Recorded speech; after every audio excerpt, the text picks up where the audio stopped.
Polsek Denpasar Selatan meringkus 4 anggota sindikat pengedar uang palsu dolar AS dengan barang bukti 7,6 miliar rupiah lebih. Modus sindikat ini mengedarkan uang palsu dengan berpura-pura membeli sebidang tanah.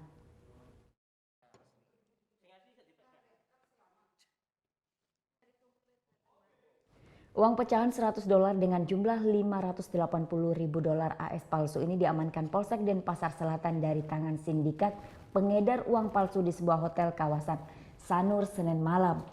Penangkapan berawal dari laporan seorang korban yang merasa ditipu dalam transaksi jual beli tanah. 4 tersangka pengedar uang palsu Philip, Hakim, Aliong, dan Mary menyepakati transaksi jual beli tanah senilai 6 miliar rupiah dengan korban.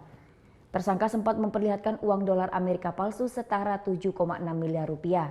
Untuk meyakinkan korban dalam proses transaksi, korban sempat diajak bermain judi sampai kalah 200 juta rupiah. Korban yang merasa ditipu akhirnya melaporkan kejadian ini ke Polsek Denpasar Selatan. Polisi masih memburu 1 anggota sindikat yang masih buron. Terkait alat percetakan uang palsu sindikat ini, polisi masih mendalaminya.